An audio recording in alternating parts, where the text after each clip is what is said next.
If there was one thing the world was asking for, it was for one more podcast about CrossFit. Well, here we are anyways. This is the Silverback Media Podcast, where we share the stories of the everyday CrossFitter, so that more people are encouraged and empowered to try it themselves. Here's your host and everyday CrossFitter, Marco Mejia.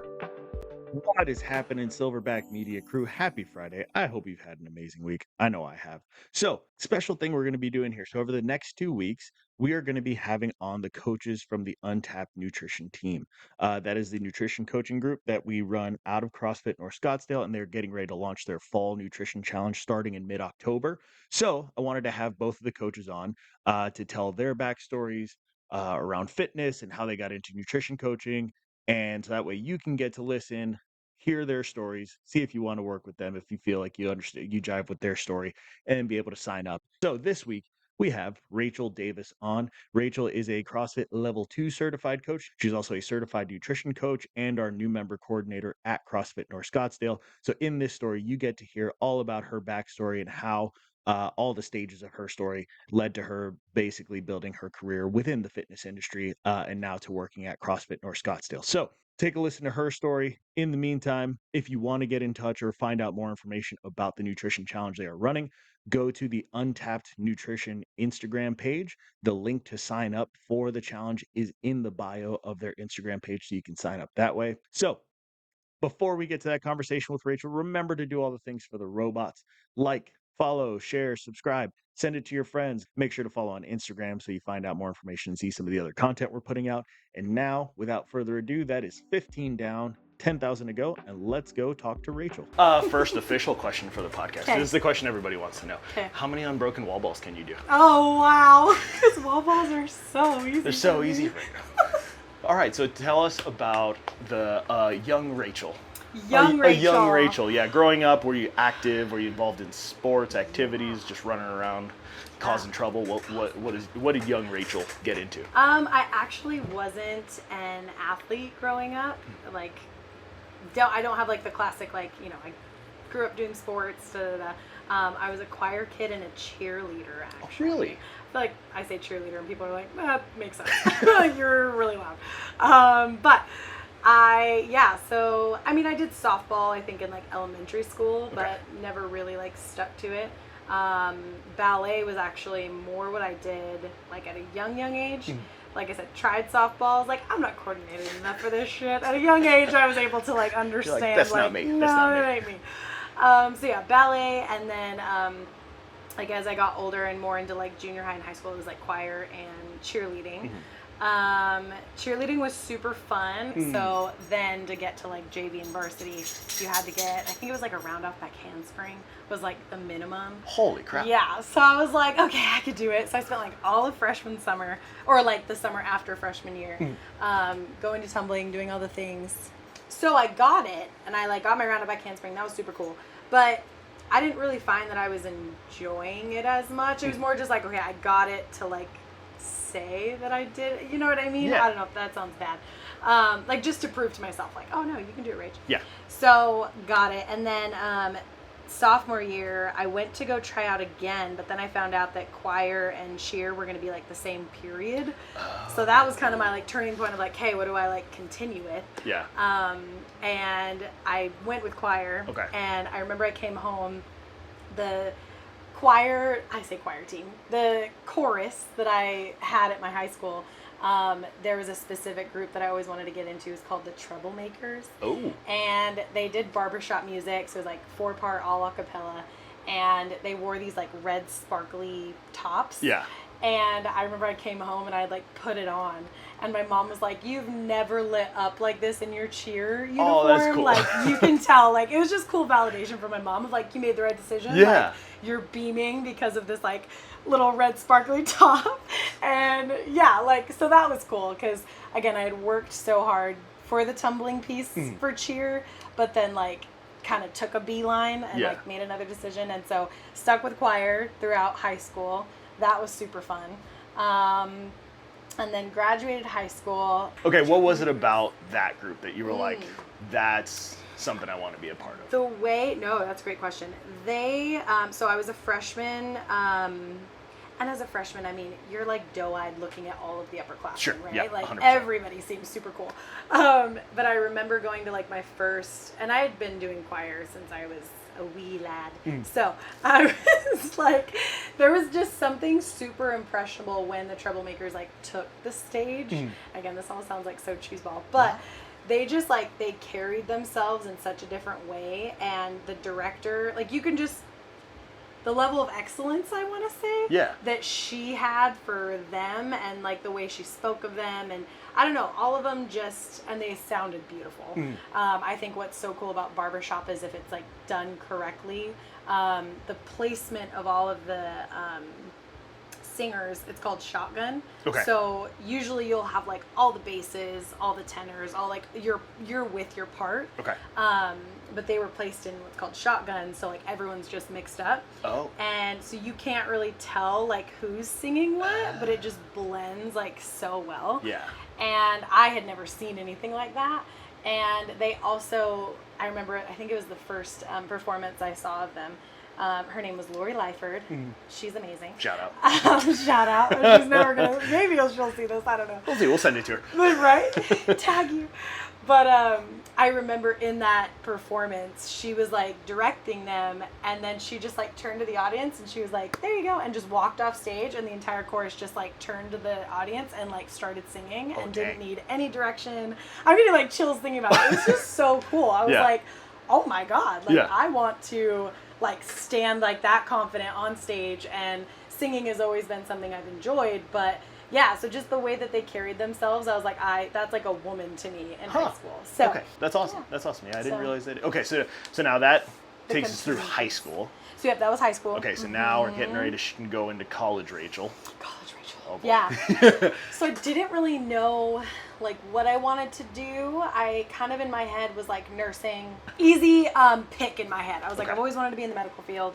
Always wanted to help people. Specifically wanted to work with kids. So I kind of was going into this like pediatric nursing route. All that to say, I ended up taking a dietetics class, and it was like a career development, which I don't know how I ended up in that because I wasn't going for dietetics at the time. Like career development related to dietetics? So it wasn't about the dietetic. It was part? about, it was more like how to build a career around it. Basically, yeah. Okay, so I was learning about like diet technicians and like registered dietitians and like all the things. And that was like super interesting to me. I was like, wait a minute, this is like, we're not like fully in the preventative health yet, because like I'm still in the clinical space, like as a registered dietitian or what I was learning. But it was better in the sense of I was like, okay, this is more like health and wellness. Yeah. And I was like, kind of maybe we'll take that route. So I went and saw my counselor again, and I was like, let's change degrees. And she's like, cool. You're only in your second semester. You can literally change your mind however much you want. Yeah. So I changed gears and ended up getting a dietetics. Like, I actually only ended up getting my associate's degree in nutrition dietetics. I was set up on like, I think it was like a bridge program to go to ASU. Okay. But I completed it's like a 500-hour some odd internship.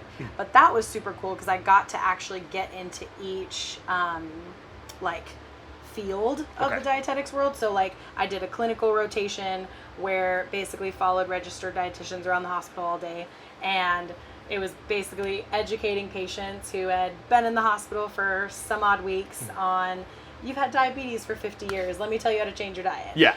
And none of them were really receptive to it. They're like, cool, I'm gonna go home and eat a donut. Yeah. Like, not really listen to you. So I did well around the clinical rotation, but I wasn't that was probably my moment of like, okay, I don't want to go medical. This isn't like... Because like you said before, it's not in the preventative side. You're reactive. People are already coming in because they have an issue, and you're trying to come in and change something, right? Yeah. Was that also kind of a gateway into like different fitness type of things? Not were you exercise? Yet. Okay, so at this point, were you like, was exercise in the picture at all? I would say actually no. Yeah, let me go back on what I said. I started like working out myself when I was like 18. Okay. Like because I obviously didn't, like I was the kid in high school that took dance instead of gym, or instead of, what do you call it, weights? PE or weights or whatever. Yeah. Like I was like, nah, I don't want to do that. I'll take dance. Like that's my like fitness credit that I'll get. So you were physically active through dance and stuff, but you weren't like extra. Yeah, you weren't like. I wasn't like the weightlifter. Yeah. So I remember some of my friends that I had met in college. She was in like English 101. Her name was Stephanie, and she took me in. This was such a moment. Okay, quick tangent on the essence of just like the fitness side of things. But I remember going into the gym, and she's like, "Yeah, dude, let's do bench." And I was like, "Cool." And she like throws 25s on, and she's like repping them out. She was strong. First of all, hell yeah, Stephanie. If you're out there, Stephanie. She's great. Legit. She's great. Stephanie's dope. Super freaking strong. And I get on there, and she's like, "Let's try 10s." Couldn't even get it like off. I was like, "No." And then she was like, "Let's try 5s." Still couldn't get it. And then we tried the bar, and I got it down. I could not even press a 45-pound bar. Like it was I know, it was really like a moment of, oh my God, I'm so, and then you go into that mode of like everyone's watching, like she's like, okay, so maybe let's like not do bench press. And I was like, okay, cool, 'cause I'm mortified. So that was your first experience working out. In the gym. Was that like I'm never coming back? No, that was I'm going to I need to do it. Okay. Yeah. Because I feel like that could be a real like totally, like two roads traveled right there. Yeah, absolutely. So started going to weights with Stephanie. There we go. And so that was fun. So that's kind of happening while I'm trying to decide like what I want to do with my life. So during the time though, and I forgot to like mention this, but going to school, I was doing the full-time internship to help with like my clinical exposure. I also got a job as an ER scribe at Chandler Regional. Okay. So you have that going on while you're going through the clinical rotations at the dietetics piece, right? And that's when you're starting to realize from the dietetic side, it's like, okay, I don't want to be on the medical side of things. Yeah. Right? Or at least piecing that together of like looking forward in terms of career-wise, right? Yeah. But I was really enjoying, so like on the clinical side for nutrition, I was like, I don't really want to do that. And then I had my community rotation. And then I did food service for my last one. Yeah, that concluded my whole internship. And so that ran you through like the 2 year, that was a year. A year. Yeah, okay. so it was like spring semester was clinical, summer semester was community, and then fall semester was food service. All while working as a scribe. Yeah. So I got an associate's in, it was nutrition dietetics. Dietetics is awesome, but like maybe it's not all I like thought. Like I love nutrition, but like from what I've seen, I don't know that I want to do any of it. Okay. You know what I mean? Okay. And so while scribing, I like became super interested in like the female firefighters that would come in. Oh goodness. Okay. Total left turn, I was like, where is this going to go? You're like, I'm confused. Yeah, I was too. But I was like, I'm going to go to EMT school.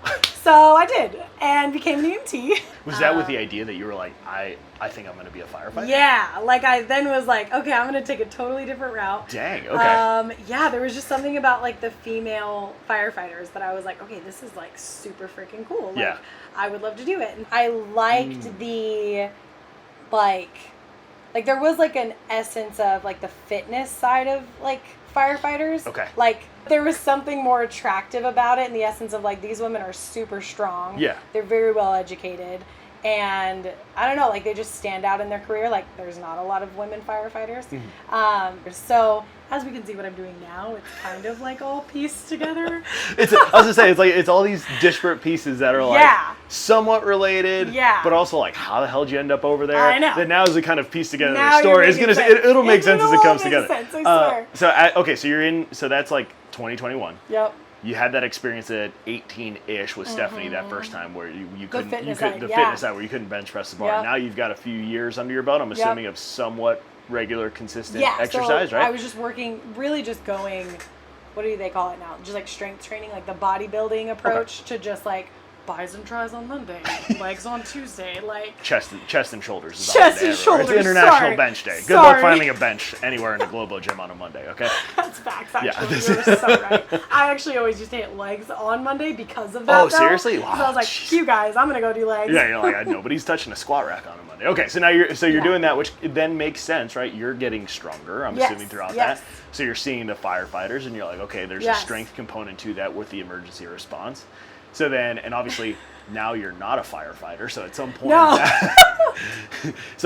you were getting into that, but then took another turn somewhere. So where do we go from there? Yeah. So I think I was literally 22 at the time. And I remember being like, I'm getting old. I need to have a 9 to 5 Monday through Friday. Like, this is not sustainable. J-O-B. Get yourself a job, like, some benefits. And 100%. Literally. I was like, what am I doing? I'm almost 25. I'm not going to be on my dad's benefits anymore. Like, this is so bad.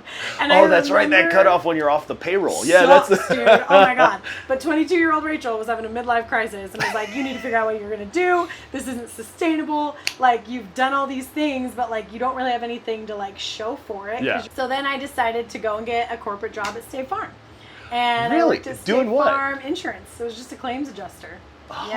Yeah. Okay. So I worked in the auto injury department. Okay. And so basically like third party claims. Okay. And so I was either calling you to tell you that we were covering your damage that our insured caused, or we were not. So then we hit COVID, and then we were working from home. Yeah. I think that was probably the first time, and I say this like so lightly, but I'm sure multiple people experienced it, but just like feeling a level of like depression of like, I am like not excited to go through my day. Like, I don't have anything to look forward to. My physical side of things, like I wasn't involved in a gym. I wasn't like working out with my friend Stephanie and I, like we hadn't really kept in touch. And so there was just a bigger level of isolation that I was like, whoa, like this sucks. Like I'm waking up getting yelled at on the phone. Like, so it was not fun. Those were not good times. So how long did you do that? How long were you at State Farm? I was there for, I think, 2 years. Oh, wow. Okay. So, I mean, I'll hit another shout out. But yeah. I was dating someone at the time that had asked me, he was like, hey, like, what do you want to do? Do you want to, like, live at State Farm for the rest of your life? Seems like a question that you probably asked yourself a bunch of times over the course of a few years. Yeah. Yep. And I was like, yeah, it's fine. Like, I'll work a 9 to 5. Like, it's not, a big deal. I'll fill my cup in other ways. And he's like, really? Like, what do you like to do? And I remember I was like, damn, like, what do I like to do? Yeah. And it kind of like shot me back through all the years. I was like, well, I really love working out. Yeah. And I was like, I do enjoy that. And I was like, I feel like I'd be a pretty good like personal trainer, like a coach. And he's like, okay, well, let's go through like a personal training cert. Like, let's, And so that was really cool too. But that was like the first time you had really thought about that, of like fitness as a potential career option. Interesting. And so it was the first time. So I went and got my NASM cert for personal training. But I also had the nutrition coaching through NASM as well. Okay. It's super science heavy, which is awesome. And so that was just refreshing in the sense of like, okay, like I did learn this stuff. Yeah. Like it's been a few years, but like I remember all this. And so did both of those and ended up getting like a side gig while I was still at State Farm at an all women's gym. It was called Shapes Fitness. Okay. What they kind of specialized in and what they promoted was safe space, all women. If you're not comfortable to like, they called it like the real gym. If you're not ready to go to the real gym yet, like come here, kind of just get back on the swing of things. Like the clients that I really enjoyed working the most with, like mirrored me in the sense of like women like finding their confidence in the gym and like watching my clients that I would work with, like the confidence that they build in the gym, like built their confidence in the outside world. Yeah. Like more often than not, clients that I had would like get promotions outside, not because of like what we were doing, like what I was doing, but okay, I can lift heavy shit in the gym. Okay, I can have that hard conversation. I can do hard stuff. Yeah. And like, do X, Y, and Z outside because I'm able to like do this at the gym. Like this is so cool. And you mentioned something in there that kind of mirrored your own piece. Like what? So yeah, like let's go. Yeah, how did that change for you? Let's dig deeper there. Yeah. Yeah, like I think. Like when did you realize that was something happening for you? That like what you were doing in the gym was helping impact your life outside the gym. Yeah, I think. I mean, it was a huge leap to work at the gym in general, right? Like midst of COVID, it's like, why are you going after your dreams? Middle of COVID, like what are you doing? But it was the first time for me that I was like, I'm not giving myself enough credit for like the work that I've done like physically on myself. And like I remember that girl that couldn't lift a barbell off of her chest. Yeah. And through all that time it's like, okay, now I've taken this leap to like I feel stronger, I feel more capable. I want to help like other women feel that too, and feel confident to like make that leap if you want to, you know, because I ended up leaving State Farm because I think I was upwards of like 30 clients that I had. Oh, damn. And so I was like, I can't balance both. Like I have, 30 personal training clients. So I had to like make the full jump. And so I think that piece, if that answers your question of like, I was feeling stronger physically. I was really happy with how I looked, especially coming off of just everything through COVID and through working at State Farm. It was like, okay, now I'm finally like embodying this, and I'm actually like a pretty good coach. Like I think I'm able to like relate with people in that piece. So, but yeah, the women that I specifically worked with were just like the younger women trying to like find their confidence. So yeah. And I'm sure that was probably like helpful for them too, because you know whether those types of conversations were being had between you and your clients at that time, right? Maybe they could see that in you. They could see like, oh, you were doing something, right? That was like an expression of your confidence at that time. So it kind of gave them that example, like, again, whether said or not said, right? Of like, oh, damn, like she's doing it, I can do it too. Kind of thing. And it's interesting how that relates, even thinking back to like the story you told at the very start about the treble makers and like how that pieced off of like putting in the work to get that round back handspring. I don't even remember the name of the movement, right? Round back handspring. You didn't end up going that route, but you proved to yourself like I can do the work, I can do this thing, right? And then that helped you like eventually get into how that same scenario carried forward to this point where it was like, all right, I have the confidence, I've built the confidence because of like, not necessarily because of something directly related to personal training, but through other means. That it's like you've built this belief in yourself that I can take to now going and just trying the personal training thing in the first place. And then that worked out, and then you're like,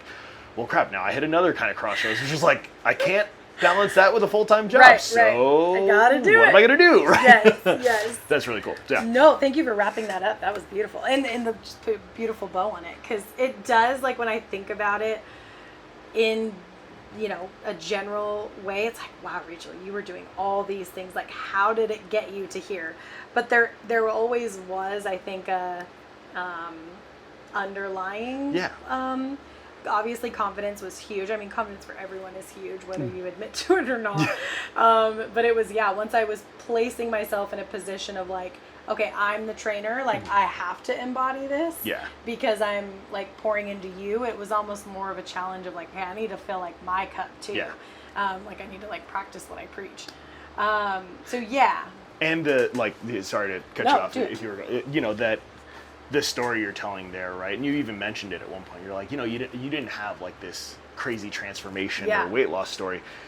And it's like, it's you didn't have, I don't know a good way to say this. You didn't have what traditionally people would see as a transformation story in the gym, right? Like, obviously a lot of the stories we see is like, oh, I lost 100 pounds and kept it off and all that stuff. And those stories are amazing. Incredible. Props to you if you're one of, that wasn't your story, but that doesn't mean that the gym wasn't transformative for you either, right? Absolutely. Like it was just transformative in a different way. They may not be like, you may not be able to see it physically. I mean, you got stronger over the course of time, right? But it was more internal. Mental and internal for you over the course of a long period of time, which still took the same work that somebody that went through the weight loss transformation had to go through. It just the outcome looked different. Right? Absolutely, but the mental grit was still there. Yeah, and it showed up in so many other places. Absolutely. Okay, so that's Shapes Fitness, right? Shapes Fitness. Shapes Fitness. Then I went. How long were you there? Ooh, I think I was at Shapes for like a year and a half. Okay. But I had a good friend whose dad went to Fit Body Boot Camp. Okay. And won this big weight loss challenge, and she's like, I don't know why, I just feel like you would dig Fit Body, and I was like, okay, cool. And so I applied for the Queen Creek location because I was living out there at the time, and got a job as a coach, and it was super cool. I'm now going from like personal training, and I think at Shapes I maybe had like 10 people in my class. I was like the most. Yeah. This is a small gym. To like 30 plus people classes, and like there's stations and there's a timer and there's a whiteboard that you have to like demo everything while you're on a mic and like all this stuff. How chaotic was that first class? Holy for you? Shit. Like it was insane. Like you had to go through, they called it like the Fit Body like internship, like coaching internship, because they wouldn't set you free until like you could man a whole class like by yourself. Yeah. So like like group management was like instilled in me. So I was at Fit Body and I loved Fit Body. Yeah. Like that was I finally felt like I had found, like I was coaching the group classes. Then I started really nutrition coaching. Fit Body? At Fit Body. And so once I was there, our owner was like, I want you to like give nutrition, like that's part of their membership, but like kind of gave us the free reign on how we went about it. Yeah. So like bittersweet in the sense of like, I mean, some directors would do macros, some directors would do keto, some directors, so like no location really had the same like streamline approach as far as nutrition. So that was kind of tough because I was like, hey, I'm just going to take what I know from like my degree, and like macros was really what I focused on the most with people. But that was where I then learned like macros doesn't land for everyone. You know what I mean? Like, let's just set a water goal. Let's just now focus on food quality. Like that was probably my biggest realization of like, oh, not everybody responds well to like tracking food. Like food is so much more intimate than I realized. And like I sometimes was a therapist and, you know, I mean, you know, as like a nutrition coach, you're sometimes not talking about food. We're talking about other life events and other life occurrences that affect food. It's like the macros and the tracking and stuff is like a way into those things. Right? If it was just purely about that, it's like, well, it's the numbers, just eat the, you know, but it's like, but there's so much behind that. Did that surprise you? Like the first time you heard a situation like that, where you're like, hey, why aren't you hitting your protein? And then you hear an answer like that and you're like, ooh. I specifically remember the first like aha moment. I had a client come in and she came in and I was like, all right, let's set your macros. And she's like, I'm cheating on my husband. And I was like, oh, whoa, we're not talking about your macros today. It's like, no, okay. like I don't care about your protein target and right now. And I like just shoved my like, you know, book aside. And I was like, okay. And she's like, I haven't told anybody. She's like, you're the only one I've told. And I was like, got it. Okay, this is happening. And that was the moment where I was like, oh my gosh, like nutrition coaches, like hold such a different level of like. There's a trust there. Oh my gosh, absolutely. Yeah.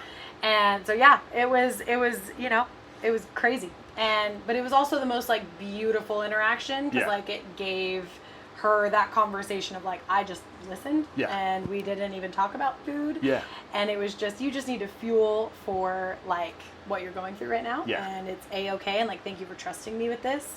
I'm happy that you felt that level of trust and confidence with me.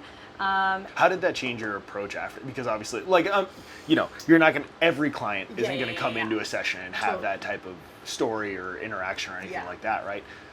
But now you had that example and you're like, well, that's possible. Oh, totally. No. Right? No. So how did that change your approach working with your clients? I think it definitely, it's a great question. It definitely made me like, I didn't open with food right away. I didn't open with the tracking. It was just kind of like, okay, where are we at right now? How's your week? Yeah. Just literally tell me what's going on in life. Yeah. Kind of just opening it to where, like, if you want to share, let's talk about it. Yeah. But if not, like, you know, and so now, I mean, you know, my nutrition clients know this now. But it's like the form that we have them fill out. Like, what were 2 big wins? Not even food related. Like, what were 2 big wins? What was an obstacle? Yeah. Okay, now let's dig into, like, food. Like, because there's so many other things that can be added to, like, that would explain why you're not sleeping or why you're not eating or why maybe you're eating too much. Yeah. So. Yeah. It's like the numbers show that, but there's always there's context behind all of it, right? Hey, quick interruption from me. I hope you're enjoying the episode so far. If you are, I have a favor to ask of you. The main way that this thing can continue to spread is through word of mouth. So if you're enjoying this episode, send it to someone or share it with someone that may benefit from it or enjoy it as well. Leave a comment, drop a 5-star review, follow the show, share about it on social media. That's the main way that we can help get this message out to others so we can continue to spread this, okay? I'd really appreciate it if you do that. And now let's get back to the show. Now we go into your transition from Fit Body into the next stage of your career. Yeah. Right? So why I left Fit Body, because it was like a dream job at that time. Now, obviously, as like a young 20-year-old, I was like, I found it. I found what I'm going to do for the rest of my life. I'm going to do it. Yeah. Which, I mean, and many people do. I think it's hard in like this industry though, because like, especially small businesses, you just never know like what's going to happen. Yeah. So yeah, you had asked me kind of what was the like shift, like what made me leave FitBody. I can't remember what we said before. There was something that I had said that you were like, oh, is that why? It was the way that the nutrition aspect. Oh, the challenge culture. Yes, the challenge culture. Yes, that's yes. So that was a big piece. That was something that I think the more we did the challenges, the more I was just like, this isn't like long term, and like I don't like promoting this. So there was already kind of like a seed planted for me.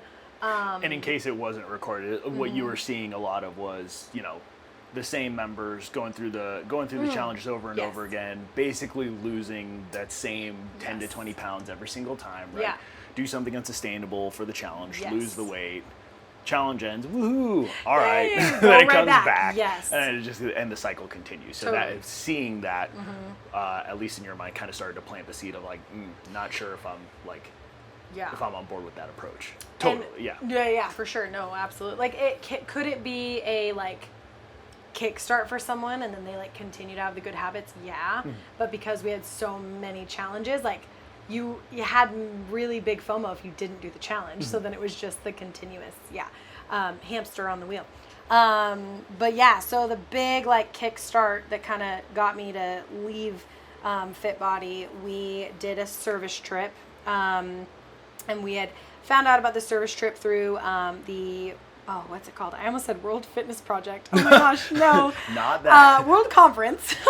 Had world in the statement or in the Fitness title. Yeah. The FitBody World Conference. So we went, and myself and my boss, her name was Brenna. She had my job before me. She was now like the district manager. So her and I, and then a member of mine who is one of my best friends now, we all went on this service trip for FitBody, and we went to Costa Rica. And it was basically just to kind of like community service in the essence of helping these organic coffee farms flourish and grow without like harming the actual land that they were on. Awesome trip, great opportunity through Dream Volunteers was the organization. And so we get there, it's supposed to be a 10-day trip, and on our second day, on kind of like our off time, we all went cliff jumping. And unfortunately, Brenna, my friend and manager at the time, didn't swim out. And so she passed, during that event. So that was super, there's no word, like, I tell this story and people are like, I don't even know what to say. And it's like, I wouldn't know what to say. There's like there's no playbook for grief, and then to like experience something like that. Like, it was, crazy. And so that just, I think for me coming back, so trip ended early. We all came back, and I took like a week off and then just jumped right back into work. And for me at the time, I thought it was right to like show the members that I was okay. Like, everything's good. I'm okay. Everything's fine. And while that was helpful, and like the community was insanely supportive and helpful, I just think I went back into coach mode way too soon. And I went back into like, let me pour into you guys. 'Cause like, I don't really know how to fix this. And so I'm just going to like go back into my regular, let me make you guys feel good, because that'll make me feel good. Yeah. And it did to an extent, but I think I started to notice, wow, we're like pouring from a empty cup. Yeah. And so I had a friend that had worked at FitBody, and she had left prior to all of this happening. She had left, and so she was up here in Scottsdale and worked at Ohm Fitness. So I took this job, and for me, it was just like, I need to like separate. It was on the other side of the valley, right? So I was going Queen Creek to Scottsdale, which was really nice because, the story, Brenna was a very well-known lady. Yeah. She was a star. She's amazing. She's literally why I like fell in love with my job at FitBody. And it's funny now, and I'll like slide in my little love for burpees right now because I get so much shit for it. But her and I actually did like a little fundraiser for the Costa Rica trip. And we basically were like, we want like bucks for burpees. right? Bucks for burpees. That's right. That works. That works. Yeah. So we had people donate, and however much, the more people donated, the more burpees we would do. So it was like a tier. Yeah. Thing. It wasn't like a 1 burpee per dollar. No, like it was. I think it was like 1 burpee per. We raised like $2,500. Damn. Yeah. Okay. Like people donated. They really wanted to see us do burpees, and all that to say, I think it was like a burpee per $10, something like that. But there's one video on Facebook, and we did like 75 burpees, just literally recorded it, like all just in a row. And now doing CrossFit, I'm like, well, we do that kind of a lot. Like at the time, I was like, oh my God. But all in one, just recording, like, and the videos are hilarious. But I think whenever I'm doing burpees, that's like a fun, like, oh, hey, B, how's it going? So I feel like I kind of got off track. No, there. not at all. But yeah, so she was just awesome, and she really made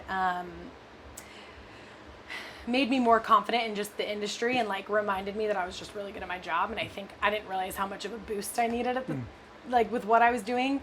And I said this earlier, but when you're in the job that we're in, like we pour into our into our athletes, like our clients, whatever, logo or lingo you want to say, it's important for us to have people that pour into us. And so I think coming back from Costa Rica, I was just like, wow, I don't have that anymore, and it's very obvious.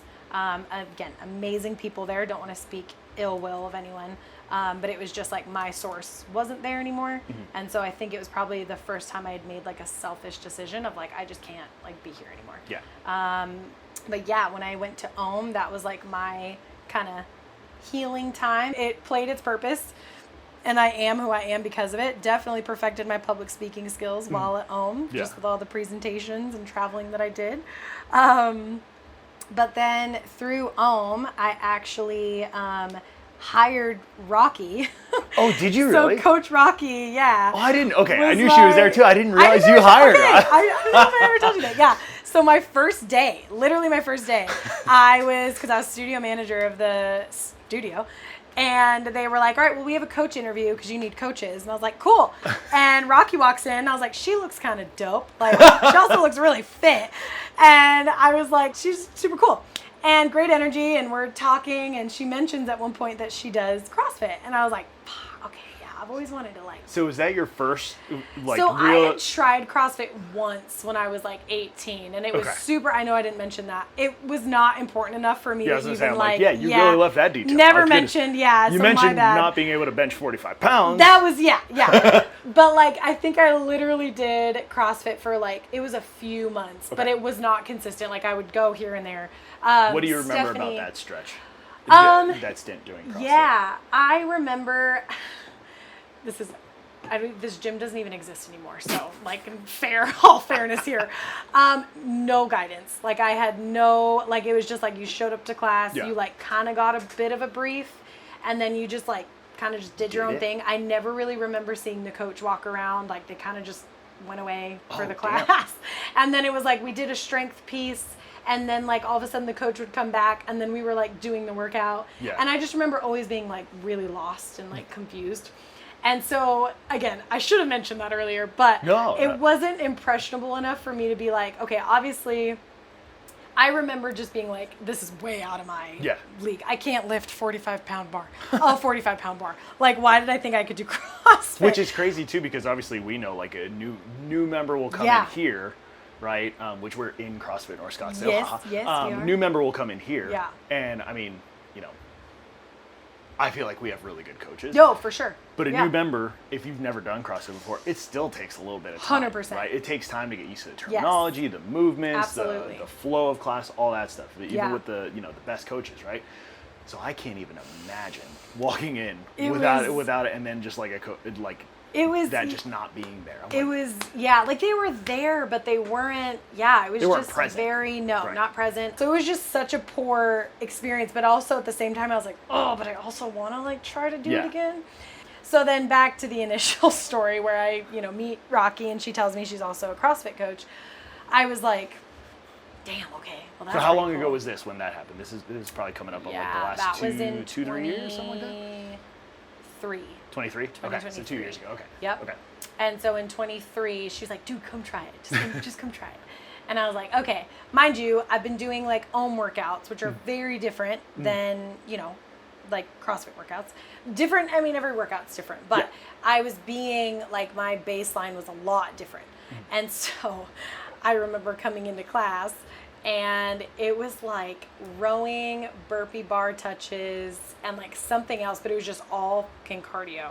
And Coach Joe was my coach, and we've talked about this, and he was like, you scared me, in the essence of I came in and I was like, I'm good, I'll be fine, like redline that shit. And he's like, are you okay? That's the first red flag for a coach. Yeah. New person walks in, I got this. I got this. Yeah. I don't do CrossFit. I've got this. But I got this. Yeah. I'm like, I need to keep an eye on you. Take a piece of humble pie, Miss Ma'am. Like, you got it.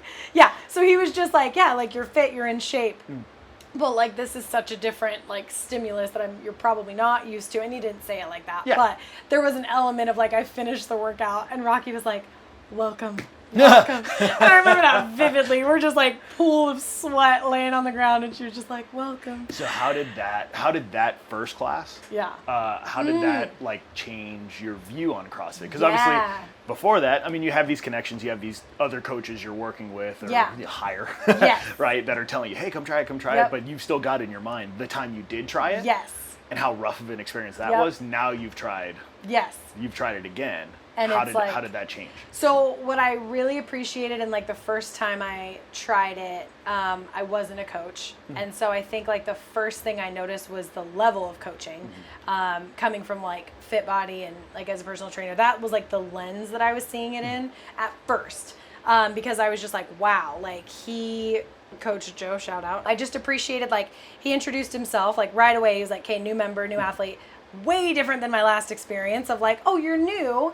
What are your injuries? What is your experience? Have you ever tried CrossFit? Like all the questions were like, I knew as a coach, that's awesome. Yeah. Thank you for doing that. And then as an athlete, I immediately felt like, oh, I feel very seen right now. Right. Like, cool. And he was like watching me the whole time in the workout, in the essence of like, he corrected my rowing form. He told me to slow down on the burpees. Like, hey, it was like a 30-minute, I think like AMRAP or something like that. Did you listen? I think maybe a little bit. I was like, sure. Yeah. But just, I immediately felt like everybody in class was super welcoming. And it was the first time since leaving Fit Body that I found this like community piece. And people always get cheeseball with like community, like, oh, okay, great, we're going for the community.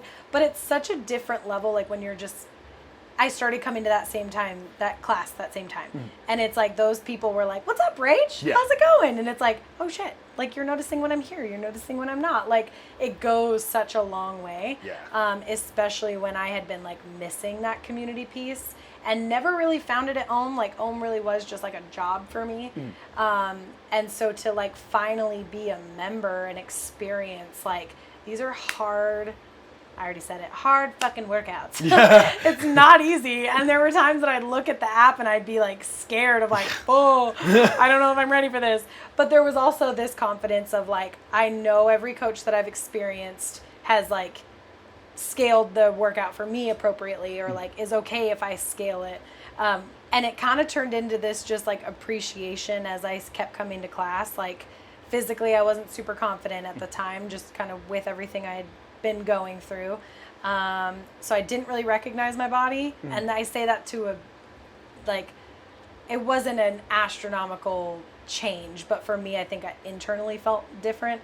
So for me, I was just like, I just need to appreciate what my body can do. Yeah.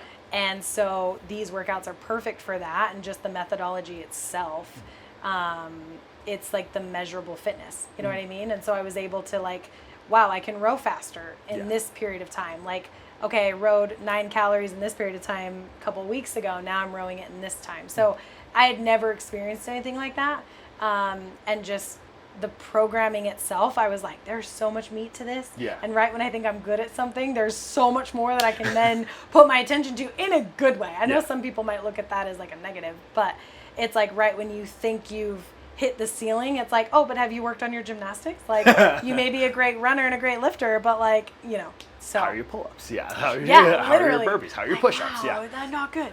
So how did that change your approach to fitness and your approach to exercise. Yeah. Once you kind of recognize that shift in terms of how the measurable aspect of CrossFit is such a big component of it, right? Yeah. The measurable fitness and being kind of, like you said, having that appreciation of what your body can do versus, and I'm assuming, I'm putting words in your mouth, no. versus, you know, what your body looks like. Yeah. How did that change your day-to-day approach to things? No, that's a great question. I think for me, I mean, we all have that internal voice that can be a real asshole sometimes. You gotta give it a name. You gotta give it a name. Oh, mine would probably be Brittany. Brittany? Yeah, that bitch Brittany. Yeah, she's a real bitch.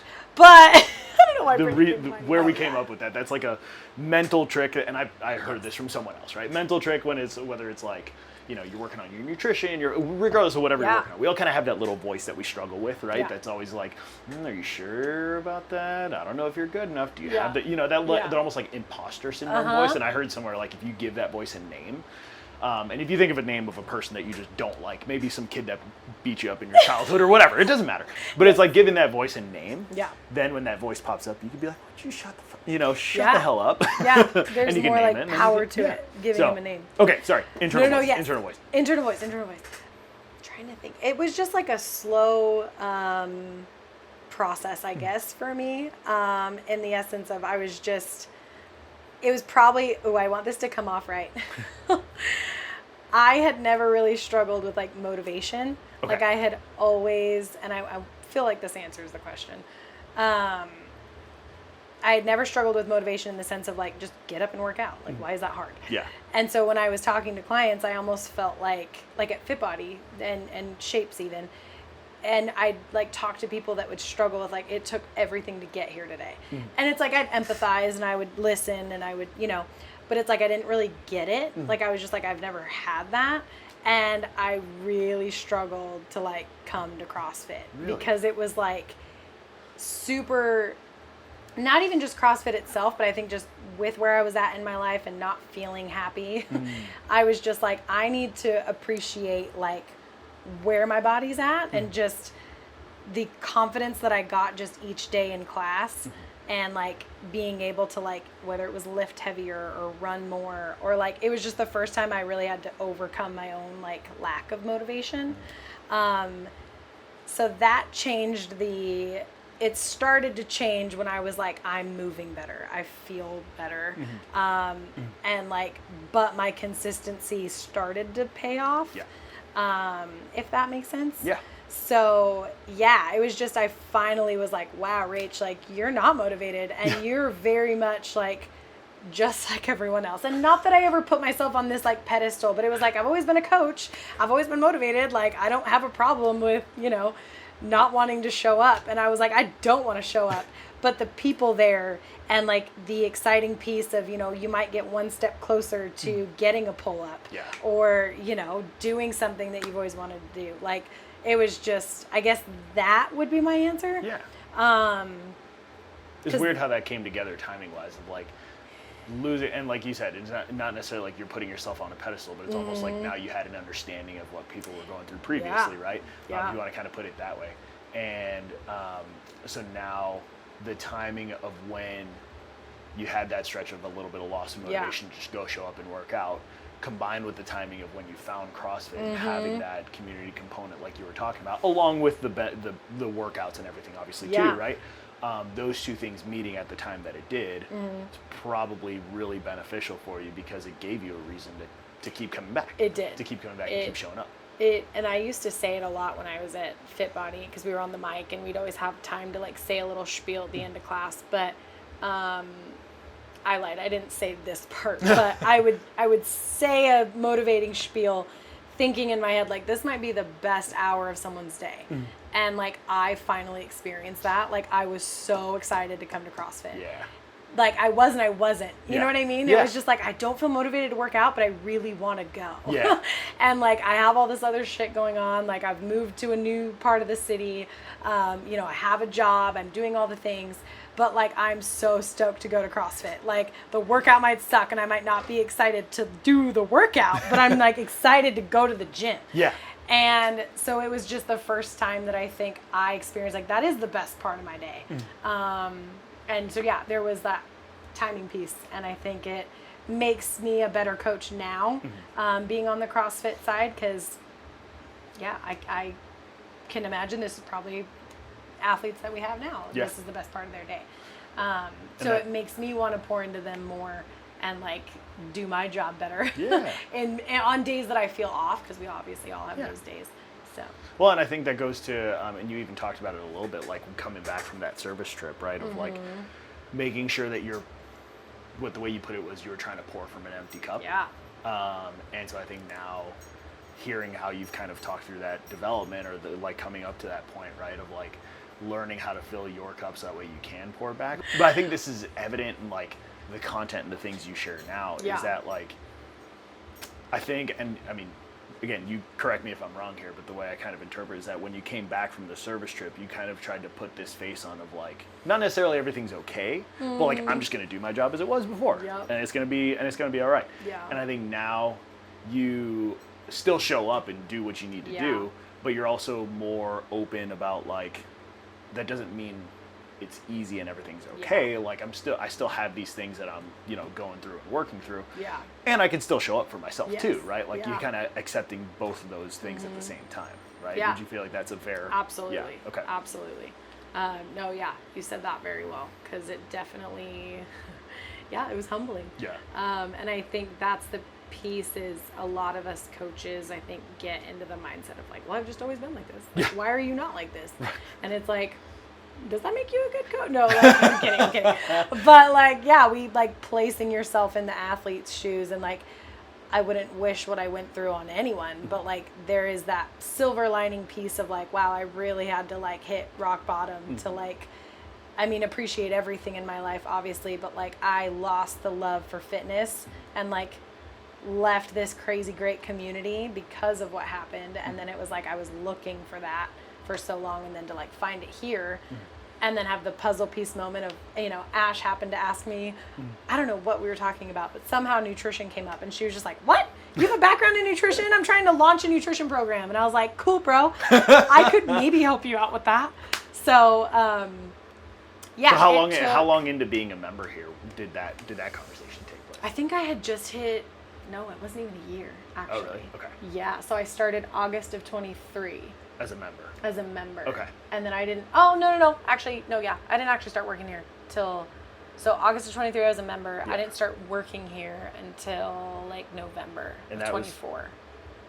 Was it just November? Yeah. Oh my goodness. Crazy, right? And I think in October I dabbled a little bit, but then came on like full time in November. And what was the thing that finally pushed you to make the jump? Because obviously, like, you were, it's probably something you had been thinking about for a while, right? Oh, yeah. What was it that ultimately led you to like, all right, I'm going for it, I'm doing this thing?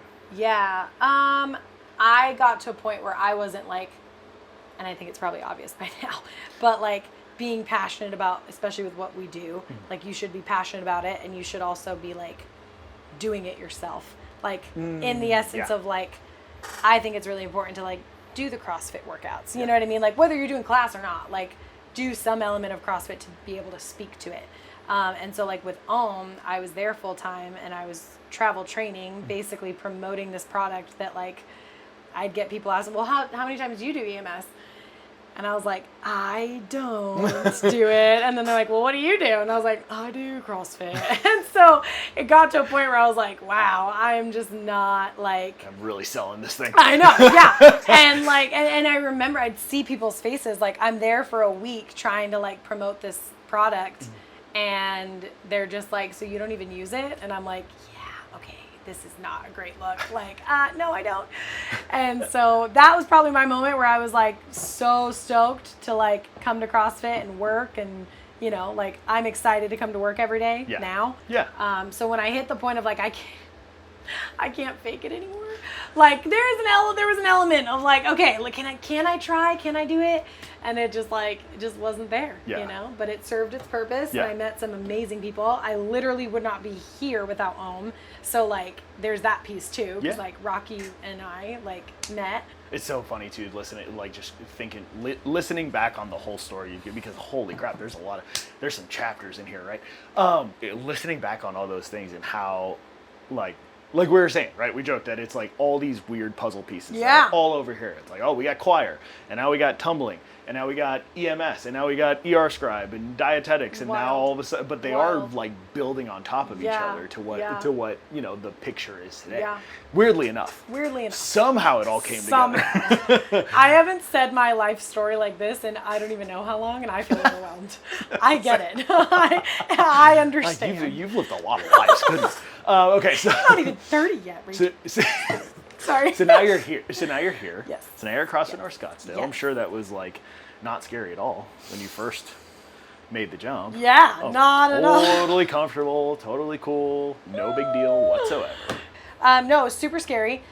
Similar jump that I feel like I had a lot of stability at State Farm, right? Like benefits, 9 to 5, Monday through Friday. I then worked at Ohm Corporate where I had benefits. I had a full like Monday through Friday, 9 to 5. Like everything was very cookie cutter. And it's like now I'm here full time coaching, like launching this nutrition brand. And it's great. Like you can attest to it. Like it's a lot. Like building from the ground up. You're doing it yourself, and it's like we're trying. We're out here. We're working. And it's funny because like I have more control over my time and my schedule, and that's great. But there's this element of like, well, if you're not going to do it, it's not going to get done. Yeah. So you may feel like, oh, well, I have all this free time, but it's like, no, you actually have less time because there's so much to do. In a good way, but it's like work that I love doing.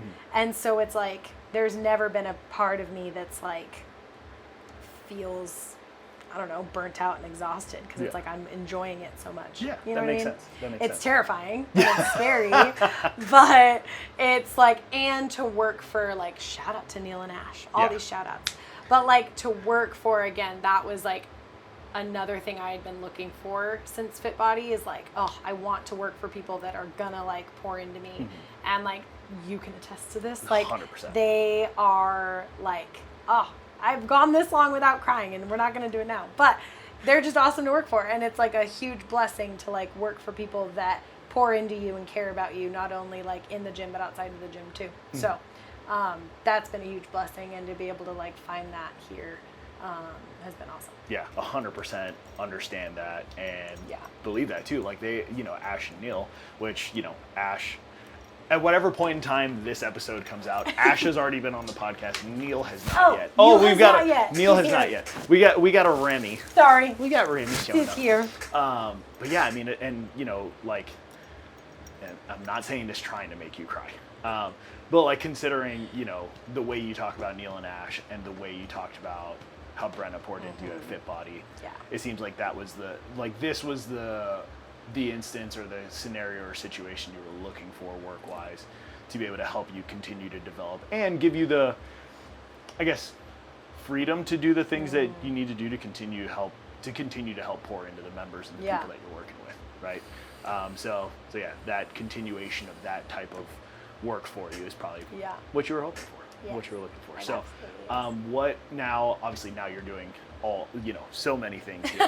So you've got nutrition coaching, right? Untapped Nutrition. You're coaching classes. Yes. A lot of them. You're doing like new member onboarding coordinator, I think is what it says. Yeah. So any of like the new peeps that come in that first 60 to 90 days. Yeah. You know what I mean? Like, great, you joined the gym. Awesome. See ya. See you whenever. It's like, okay, where's the check-in? Where's the like, hey, you just hit them up. How's your body? How are you feeling? Like, just that piece and like nurturing those new people, and so they don't just feel like, well, we're just swiping your credit card. Like, see you. Like, there is that element, and I think like some gyms, any gym, not just CrossFit, like they can get into that habit. And so I think just like the nurturing piece of like, we do care about our new people. We also care about our OGs and our veterans. Like, there's, you know, OGs and veterans, same thing. But yeah, so I think that has been really cool to kind of bridge that gap. How did then getting into coaching classes in CrossFit change? Because obviously you've been used to coaching in a group setting before. Yes. Different programming, different approach, different stimulus. Would you call it more coaching or just like different style of coaching? Like how did that change in terms of your approach to coaching groups at Fit Body versus CrossFit? Yeah. I think, I mean, even down to like, you look at a red shirt, and we know what red shirts, but like, for those listening, red shirts or seminar staff, those are people that like basically hold the like weekend certifications for coaching, I would say. Yeah, that, right? They coach the seminars. They so coach these are like, the seminars, yes. This may not be the best way to put it, but I call them like the Knights of the Round Table. There it is. CrossFit, no, that right? is beautiful. Honestly. And I mean, it's a big group of them. It's not like there's like 3 of them going around the world, right? There's a lot of, but these are... they are essentially the best of the best. 100%. Right? They are the judges at the CrossFit Games. Yeah. Like So I think coming to CrossFit, it was like, as a coach and like going for my L1, it was the only other time I was like, wow, these people are that level of excellence. Like they pride themselves in their movement and what they're saying matches their movement. And so I think coaching here and like even like going through like interning here, like we've both interned here, and like interning with Neil, he was like, you're saying great shit, but like your movement doesn't match. And I was like, you right? Got it. Cool. Stop fucking talking while you're moving, Rachel. Like, no. But I'm serious. Like, it was just that level of like, oh, you're so right. Like, you're taking pride in what you're doing and what you're saying. And like members or athletes need to like see it and hear it. Yeah. Like whether they're hearing you in class or whether they're watching you in class, they should know what you're talking about. Right. And so, I think, yes, more coaching for sure. And on a way more granular level. But like the simplicity of it, like that's so challenging. How do I say so much? I'm not even going to give an example in such a simple statement. You know what I mean? And you can take a movement like the air squat. Yeah. Right? Like I'm sure you experienced this at the level 1. Right? Yeah. It's like, the air squat, it can be very, very detailed. And tear my air squat apart. Oh my God. The little details that get noticed, but also like exactly like you said, the simplicity with the way it's able to be explained by coaches at that level. 100%. There's a real skill and practice to being able to do that. It's unbelievable. It's unbelievable. Yeah. And I remember in the L1, there was a moment where we're doing like partner workouts and like one of us was the coach, one of us was the athlete. And I was like, what did I say? I was like, said something like hip extension or whatever. And Lisa came over from seminar staff and she was like, you could just say squeeze your butt harder. And I was like, okay, or get tall. And I was like, you're right. And Also she's true. like, they're literally not going to like hear all these big intricate words. And like I said, hip extension, like not crazy. Yeah. But like even that is bigger than get taller. Yeah. You know what I mean? Or Yeah. like squeeze your ass. Squeeze your butt. She straight up was like, if ass comes out first, I'm okay with it. Like you're fine. I was like, okay. Yeah. And so, it was like that part too. Like, don't try to like prove your knowledge with all these fun. And if that's your way of doing it and you can communicate it right, great. And the athlete responds, great. Yeah. But like the simplicity of it, but still getting across the same message, I think I really look up to. So what has that changed? How has that, or what has been the most rewarding piece of coaching in that way for you? Once I start to like, and I'm getting a lot of reps in, obviously, because I've been coaching a lot, but it's like, wow, your job could be so much easier. Like you could say, like, I say this in a funny way, but like do less better. Like don't do so much, and you're like not even trying to overcompensate, but like if I just simplified it and like thought about as the benefit of like being an athlete first and knowing what I've liked as a coach or receiving from a coach, that's helped a lot. But I mean, the group management from Fit Body, great. But like CrossFit has just taken my coaching, I think, to like such a different level. And I know I'm such a baby even still. You know what I mean? Yeah. So like, I guess I know that like someone may hear that. I know you say that with a level of humility of like it's taking you to a different level. Yes. And you there's realize so that there's much so more much to more go. to go. Yes, Yeah. I appreciate you So I'm like, saying that. I'm putting that there for you because I don't want someone to hear that and be like, damn, Rachel. Thank you. I was like, that's not what I meant. Yeah. But like I've seen so much progress in myself, knowing, the way that I was at Fit Body, but there's still so much more to go. Yeah. Yeah, I think I answered the question. Yeah, absolutely. And then there's your nutrition coaching as Yeah. well. So Untapped Nutrition. Yeah. You got some peeps you're working with I there. do have some peeps. Do you feel like that's been, how is your approach there? Or maybe it's just been a continuation of what you were doing at FitBody, because we talked a good amount about how you approach your nutrition with the clients there. Challenge culture aside. Yes. But just the individualized approach. Do you feel like the approach that you're taking now, has it shifted or has it changed, or is it a continuation? Definitely shifted. I mean, a continuation in a sense, but I think what I learned the most when I started, and I say this now and all my clients could attest to it, it's not one size fits all with nutrition, and being able to like say that to people, because I think a lot of like nutrition programs are like, well, here's your meal plan, here's this, here's that, like fit into this box. Yeah. And it's like, that's not sustainable for people. Some can fit into the box, some can't. Yeah. And that's okay. And that's the coaching piece. There's so much more like growth and change in like the coaching piece versus me just throwing a meal plan at you. Yeah. You know what I mean? And like, hey, let's dig into these habits. Let's dig into why, you're only eating this much or you're eating so much. Like, so it's so much more, again, starting simple and building off of the basics, and then just, again, not having one size that fits all. Because, I thought macros was the answer to everything.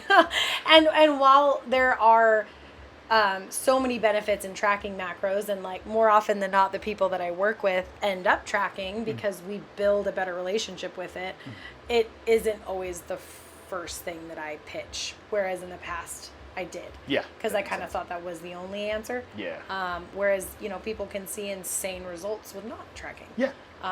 And so, I think learning that was helpful a lot and helped me evolve as a coach. Nice. For sure. What is your hope, like, as you're working with, your nutrition clients, building this up? What is your hope? Like, what do you want to do with that? How do you want it? Like, what do you want people to get out of working with you? Yeah. I think, where I've found a lot of people that I work with, like a trend, we really have dug deep into like not everyone has a very healthy relationship with food, whether that be like, again, it's the emotional connection to the food, or more often than not, that's what it is. And so I think just having a better relationship with food and viewing it as like food is medicine, and there's so much power to changing your diet versus taking a pill to put a Band-Aid on it. Yeah. And viewing it as, wow, I'm eating better and now I can like feel really good in my workouts. So I think just, increasing awareness of just how much food can do would probably be my biggest message, and what I think most people get out of working with me. And that's probably been the most common thing I've heard when I get like testimonies from people of just like, damn, I can eat a chocolate shake or drink a chocolate shake, whatever, and not feel bad about it. Yeah. Food is fuel, and food is also really fun. And like, don't take away that fun piece, you know, like keep a good relationship with it, and don't kill yourself over, the hamburger and fries and chocolate shake that you had. So. And it's that goes way back to when you first got into the dietetic side. Yeah. And how that was, like you said at that point, right, very reactive, less preventative. 100%. And now you've taken that education, right? Yeah. And that training and that knowledge, and moved upstream with it. Yeah. To help people on the front end, right? Which is really cool to see. So, all right, I got one more question for you. One is, I call this the time machine question. Okay. Ooh. So, pretend I have a magic time machine. I wave a wand and I can take you back Yay. to what? Oh, I said yay. Yay what? Like, I'm excited to answer this question. You don't even know what the question is? I feel like I might know. Because you've listened to some That's episodes. why. Yeah. All right, you cheated. Okay. Keep going, cheating, all right. cheating. So, so I'm going to take you back to the, excuse me, the version of you just had that first CrossFit workout. The very, very first one, right? Okay. 18 years old. And you were just like, intimidated, like whatever it was. And you had this weird experience that we kind of talked about. And you're like, I want to get better at this, but also this vibe doesn't seem like it's right for me. Yeah. And now with all that you've experienced, and where you are now, I take you back to that period of time, and you can talk to that version of you for a second, and give young Rachel some advice on like, here's why continuing with CrossFit is probably a good idea. And obviously I know there's a whole bunch of life that happened in between those periods of time. But just purely on the outlook of CrossFit at that time, what piece of advice would you give to yourself at that age to continue? Yeah, I've always really struggled with like, I mean, I think you've probably caught on like the confidence piece, and just like not thinking I'll ever get to the version of myself that I want. And truly, like Rachel then would not believe like I just got my first pull up a couple months ago. Like I think I had convinced myself that I would just never get there. And so I think just, it sounds cheeseball, but just keep doing it. Right when it feels like it's not possible, you're actually so close. Yeah. And so, yeah, I think just keep going even on the hard days. Because I promise, like, the version of you is gonna happen. You just have to keep going after it. Yeah. You know what I mean? Even when it feels hard and feels so out of reach, like, I promise you it's not. Yeah. And I'm like so proud of where I am now, and yet there's still so much more that I want to do and accomplish. And having a balance of those two things is probably really nice to have, right? It's being, I heard somebody say this once. It's like being pleased with where you are, but not being satisfied. Yeah, absolutely. You know, in that balance of like. And like giving myself the recognition of like, dang, okay, I've always wanted pull-ups. I don't know why pull-ups specifically has always been a thing for me. And to like do them and not take advantage of it, right? Like to be able to do a workout like yesterday, Helen, and like mark it as RX and be like, cool, you did it. And like never thought I'd be able to do that shit. And I did, and it was cool. But then it's like, okay, but I also really want to now like work on X, Y, and Z. Yeah. And be more efficient and, you know, work on my quality of movement. And then how's that also going to make me a better coach? Because it's like, I'm going to be like telling my athletes what I'm doing. Yeah. You know what I mean? Yeah. So. Yeah. 100%. No, it's a great answer. I love it. Okay, I got one more spin on that question. Nice. Okay. This one is less about the exercise piece, but it's more about like if somebody out there is listening and maybe has had a similar experience to this, maybe is either, you know, recently had a similar experience or in the past and like, you know, have struggled with it. You talked about obviously this struggle that you had after Brenna passed away, and how the approach that you took was just kind of like, let me get right back into the daily swing of things and let's see, you know, kind of almost power through it, right? Yeah. You know, time machine, wave a magic wand, and you have 5 minutes to talk to that version of yourself. Yeah. You know, a couple weeks after, you know, after the accident in Costa Rica. Yeah. You're kind of back in the swing of things, and you have this moment where you can go back and talk to that version of yourself with everything that you've experienced and learned. Yeah. What piece of advice? What's your message to that version of Rachel in that moment? I think I've always catered like the all or nothing mindset, which is wild now because as a coach I like preach don't do that because I've always done that. I would probably tell her to pick one thing a day to do consistently. Like what's one thing? Is that like a 10-minute walk in the morning? Is that hitting a workout? Whatever that might be. Pick one thing a day that you can like do consistently and be excited to do and be like proud of yourself to do. And then once you feel good with that, like add something else. But like truly just like do one thing a day. To not even, I wouldn't say like get back to my regular routine because I needed to change and I needed to do something different. But I think like habit stacking, but just trying to get back to like remind yourself what you enjoyed doing and remind yourself that just because you went through this crazy loss, there are still other things in life that you can enjoy. So just pick one thing to do. There you go. So. One thing a day. Love it. All right, Thanks. Rachel. We done did it. Shit. All right, see you everybody. Bye-bye. If you enjoyed this episode, please consider sharing with a friend. To get notified of future episodes, please follow the show on your favorite podcast app so you can continue to hear these stories. For more behind-the-scenes content of everyday CrossFitters, follow on YouTube and Instagram at Silverback Media. Until next time, this has been the Silverback Media Podcast.